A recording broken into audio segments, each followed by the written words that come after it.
All right, AP Chemistry. So now we're going to move on to the Lesson 2 solutions.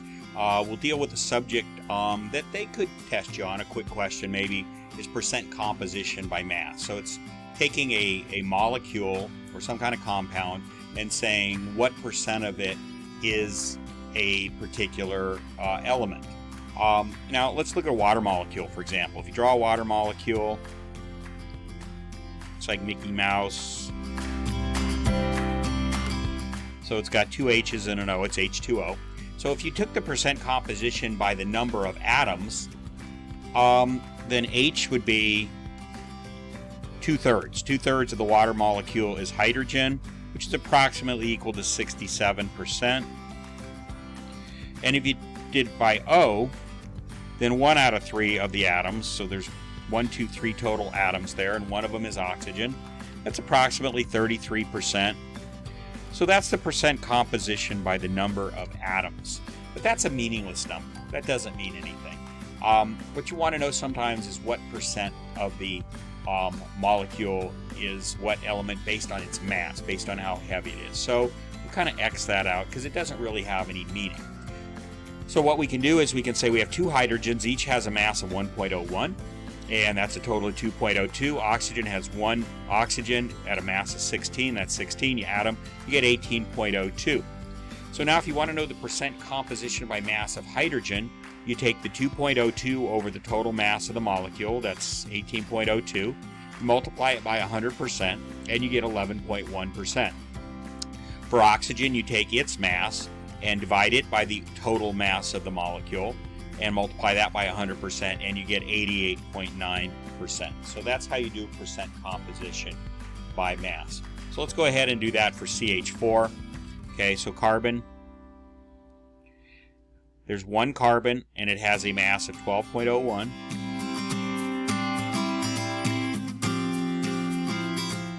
And then there's 4 hydrogens, and they're each 1.01. If you add those two together, you get 16.05 grams. So if you want to know the percent composition by mass of carbon, it's going to be 12.01 over 16.05 equals, that equals 74.8%. Now, if you only have two elements, you could subtract 74.8 from 100 and get the percent that's hydrogen. Let's just go ahead and do the calculation. The percent that's hydrogen is going to be 4.04.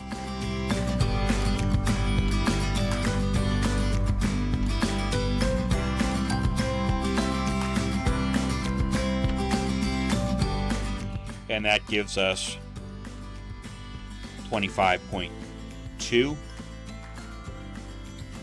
So if you add those up, that does come out to be 100%. Okay, so that's how you do percent composition by mass. It's pretty easy. What about this one? By the way, I'm giving you the answers here, so that's what those are. Those are the answers, so you can go ahead and do that and check your work. Okay, so go ahead and do the other two. I'll do those on another video later on. Again, you might want to save these for 4 days from now, 8 days from now to do these at a later time. Don't necessarily do them all at the same time. All right, now let's move on to limiting reactants. So, what's a limiting reactant? So I want to make a cake. And to make a cake, I need 1 cup of sugar. And I need 3 eggs. 3 eggs. If I want to make 10 cakes, I would need 10 cups of sugar, and I would need 30 eggs. But rarely in chemistry or in cooking do you have exactly the right amount, proportion of ingredients. What if instead I was given 10 cups of sugar and only 3 eggs? Well, 10 cups of sugar is enough to make 10 cakes, but 3 eggs is only enough to make 1 cake. So I would only be able to make 1 cake with these if I was given this proportion of ingredients. And all the other sugar, all the other 9 cups of sugar, would just have to set aside. We couldn't use them.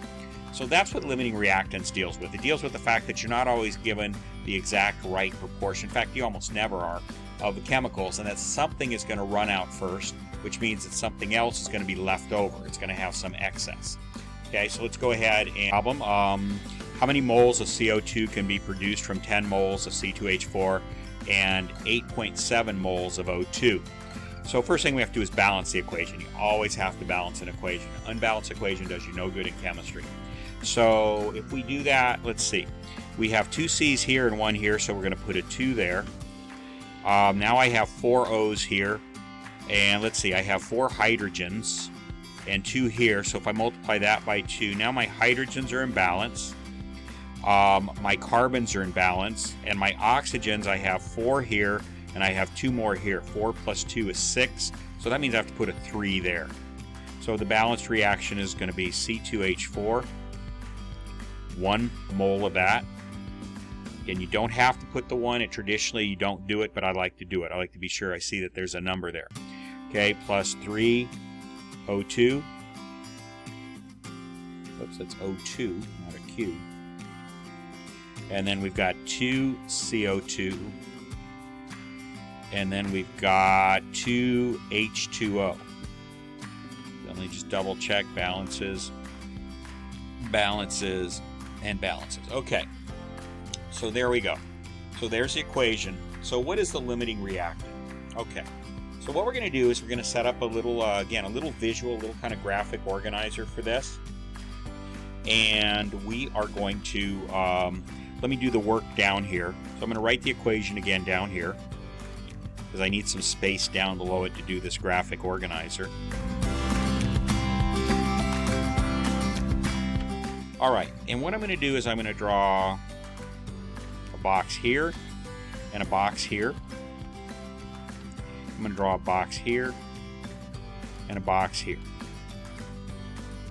Okay, and it says what this box, what this row along here is going to assume is that we use all of the C2H4. We have to run the reaction twice. There's different formats for doing this problem. Maybe sure I'm on screen.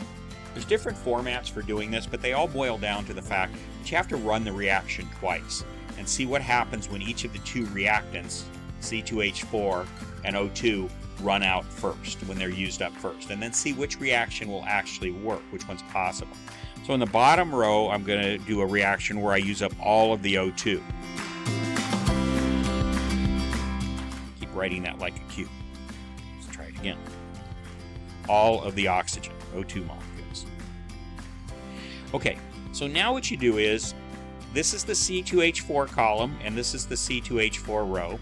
So what you're going to put in this box is how much C2H4 you have. It must be in moles. Chemical equations don't understand grams. So I started you off with a problem where everything's given to you in moles, but usually it's going to be given to you in grams. So let's go ahead, and we have 10 moles of C2H4 to use. So let's say we used all 10 moles, because that's all we have. That's the maximum amount we have. Now down here with the O2, it says I have 8.7 moles. So over here in the O2 column and in the all O2 row, I'm going to put 8.7. So this reaction is going to assume that I use all 8.7 moles of the O2, and this row up here is going to assume I use all 10 moles of the C2H4. The next thing you look at is these coefficients in front of these 2 compounds here, these 2 reactants, and you see what their ratio is. And you can see that for every mole of C2H4, you need 3 times as much O2. You need 3 moles for every 1 mole of this. So that means in order for this reaction, if this reaction is going to run and use up all 10 moles of the C2H4, I have to have 3 times that much oxygen. That means I need to have 30 moles of oxygen. Now in this one, we do it in the opposite direction. We need 3 times as much O2 as C2H4. So if I take this number and divide it by 3, it will tell me how much C2H4 I need to use up all of the oxygen. So 8.7 divided by 3 gives us 2.9. Okay. Now you have all the boxes filled in. This is the row where you used up all of the C2H4 you were given, and this is the row where you used up all of the O2 you were given. And then we figured out how much of each of the other reactant we would need in order to use them all up. So now what you're going to go around is go to each of the squares, and you're going to put either a yes or no. Do you have at least that much of that reactant? So let's start right here. Do we have at least 10 moles of C2H4? Well, yes, we were given 10 moles, so we know we have that. So I'm going to put a little Y there for yes. Next, do we have at least 30 moles?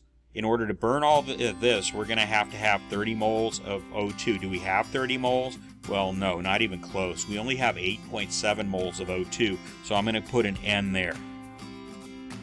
Now we come down here.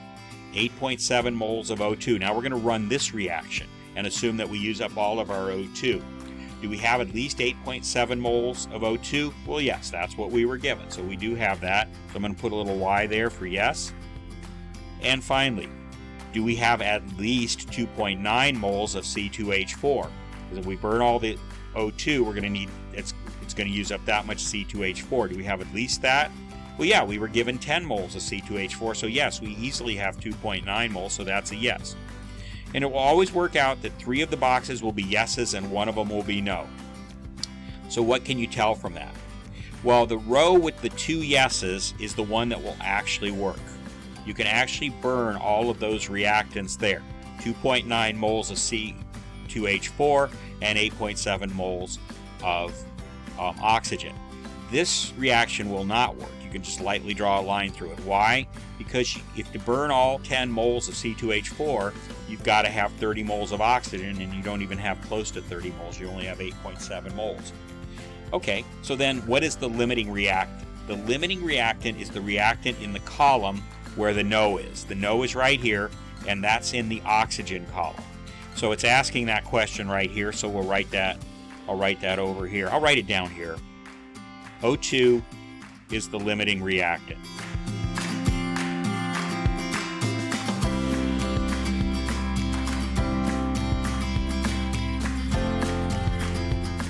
Okay, and how much is the non-limiting reactant? That wasted is a bad word. Is in excess. Is excess. It means it's left over. Okay, well here's what you do. The non-limiting reactant is C2H4.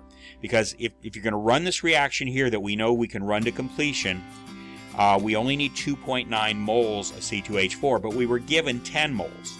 So we say 10 minus 2.9 equals 7.1. So 7.1 moles of C2H4 are in excess. Means they're left over, okay? And I'm off screen a little bit, so let me pull up here. Okay, so that's how you do this. Now, let's see if... Okay, let's move on to problem number 4, and it's going to use the same equation. So let me create some space for myself here and write it up at the top. So it's...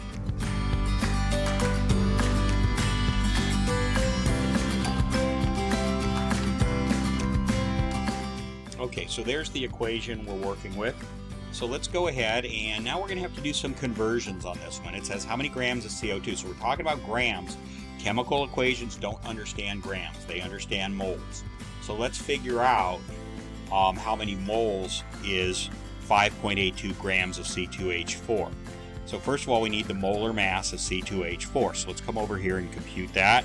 So we have C, we have 2 times the mass of carbon is 12.01. And we have H, and we have 4 times the mass of hydrogen, which is 1.01.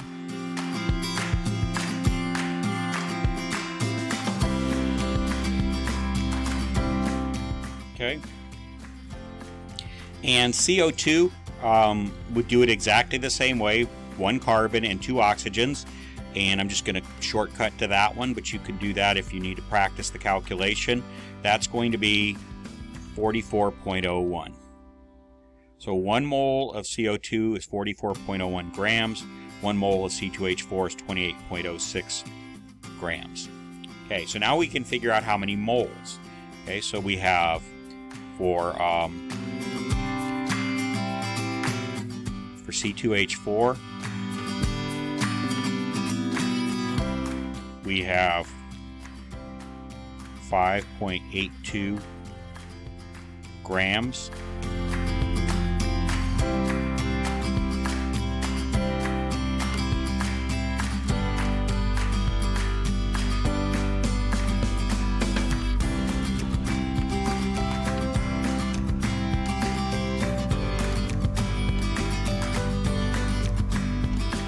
Okay, there we go. Do the same thing for carbon dioxide. So we were given 8 point or for oxygen, I'm sorry. For oxygen. And so it's going to be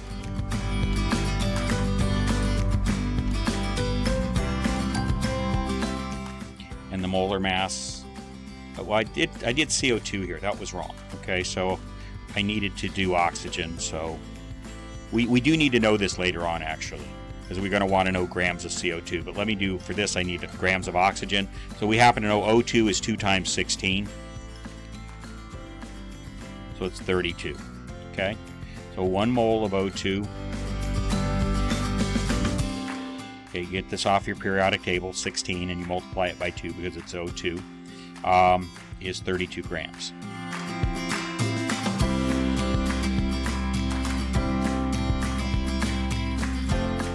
Just divide 8.9 divided by 32, and you're going to get 0.28.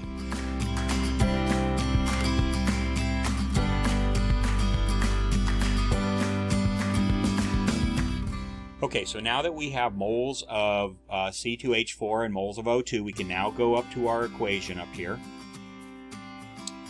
And I'm going to rewrite it down here and put the boxes down beneath it.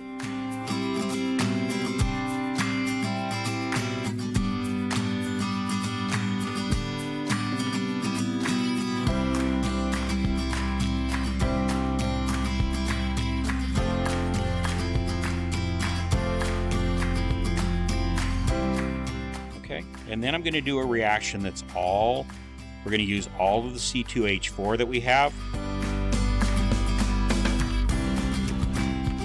And we're going to do a reaction that uses all of the O2 that we have.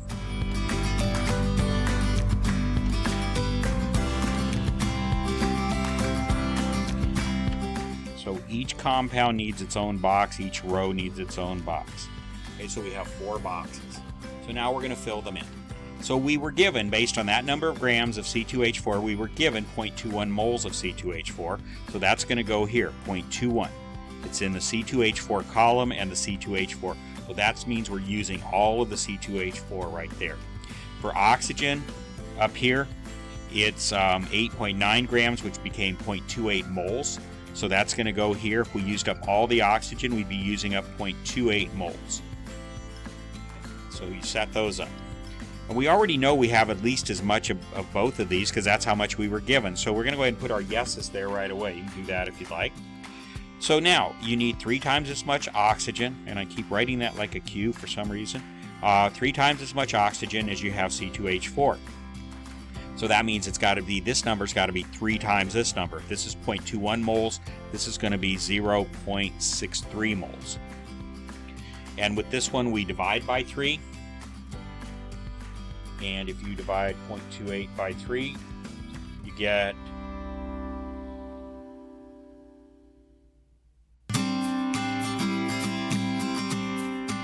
0.093. Adding an extra digit just to... Okay. All right, so there we go. So now we can do our analysis. So we know we have at least this much C2H4 because that's how much we were given right there. We know we have at least this much oxygen, O2, because that's how much we were given right there. Do we have, so now if we're going to run this reaction to completion, we have to have at least 0.63 moles of O2. Do we have 0.63 moles of O2? No, we only have 0.28 moles. So that's where our N goes. We do not have that much. Let's just check this one. To make this reaction run completely, we have to have at least 0.093 moles of C2H4. Do we have that much? Yes. We got 0.21. That's a lot more than 0.093. So that's a yes. So again, just like the last problem, but for different reasons, the column with O2 happens to be our limiting reactant. O2 is our limiting reactant because the reaction that's going to run is not this top one, it's this bottom one. This is the reaction that's actually going to run because they have 2 yeses in it. So 2 yeses means that's the reaction that will work. So yes, we could run this to completion. We do have that much C2H4 and we do have that much O2. All right, so now the question is asking, it's taking us one step further than the last problem. It's saying how many grams of CO2 can be produced. So first of all, we got to figure out how many moles of CO2 can be produced. And this isn't as hard as it seems. We know we're going to use up this many moles of C2H4 and this many moles of oxygen, O2. So what you do is you just look at the relationships of this coefficient, this coefficient, this coefficient, this coefficient to each other. And it wants to know about CO2 right here. And it says for every mole of C2H4 we use up, we're going to get 2 moles of CO2. So that means we're going to get twice as much of this as we used up of the C2H4.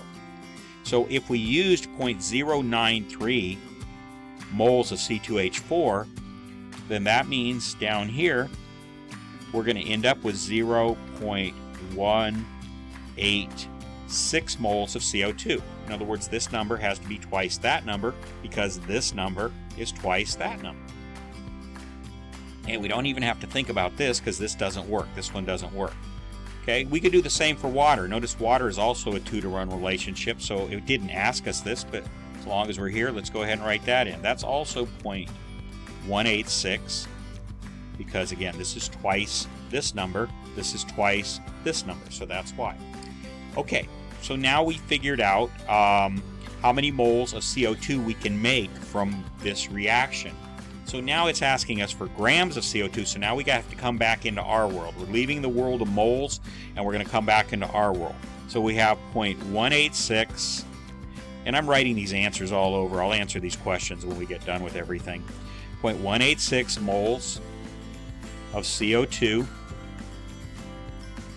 times, now we need to make moles of CO2 disappear, so here's the molar mass. It's 44.01 grams for every 1 mole.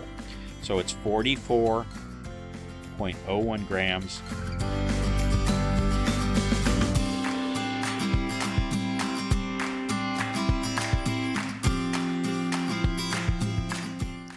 and moles of CO2 cancels, so you end up with 0.186 times 44.01.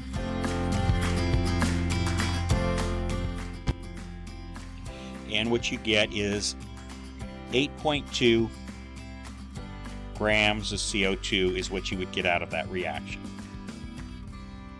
Okay, and that's what the first question is asking, how many grams of CO2? There it is. Okay, now it does another question, what's the limiting reactant? Again, the column with the no in it is the limiting reactant. So the limiting reactant is, I'll just write it right here, it's O2. O2. All right, limiting reactants O2. How much of the non-limiting reactant remains in grams? All right, so what that is you were given 0.21 grams of C2H4. You only needed to use 0.093. So what I'm going to do is I'm going to take this question down here, and it's just simply going to be 0.21 minus 0.093. And that gives us, and this is all in moles, and I'm just going to leave it in moles. We could convert to grams, but there's no point.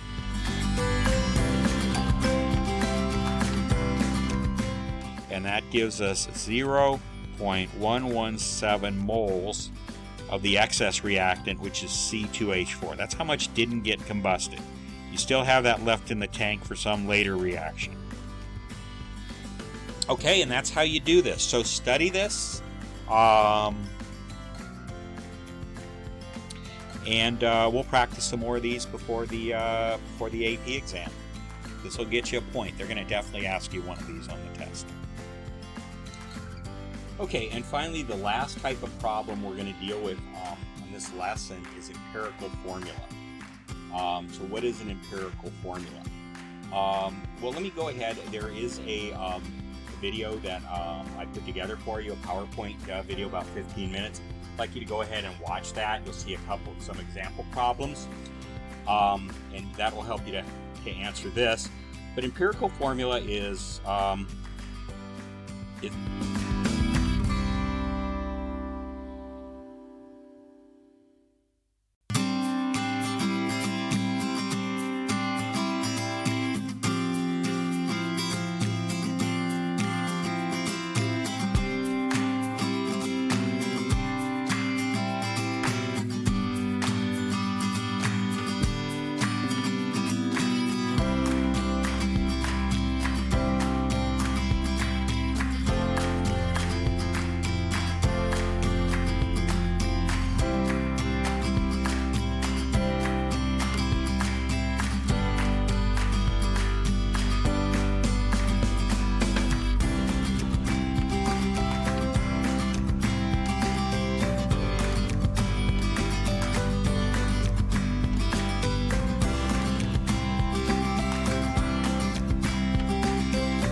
So an empirical formula is an intermediate step in determining the molecular formula from experimental data. In other words, you take measures in the lab of the mass of some compound. You then use that to figure out the empirical formula, and then you can then use the molar mass to figure out the actual molecular formula. So let's come up here on this table and you'll see some examples. So empirical formula, this is the actual formula for water. What's the lowest whole number ratio of elements? Well, you have 2 hydrogens for every 1 oxygen. That's reduced as far as it can be, so that's also the empirical formula for water. What about C6H12O6? Well, you can see that you could factor a 6 out of that and end up with CH2O. So it's saying in this chemical formula that you have a ratio of 1 carbon to 2 hydrogens to 1 oxygen. But there is no such molecule as CH2O. This is the actual molecular formula, and this is just the empirical formula, but you would use this in order to determine this. You're going to see how we do this in just a moment. Okay, how about this one? Well, you can factor a 2 out of that, and you get CCl2F, CH4. You can't reduce that any further, it's just CH4. B2H6, you could factor a 2 out of that and make it BH3. H2O2 would just simply be HO, factor the 2 out.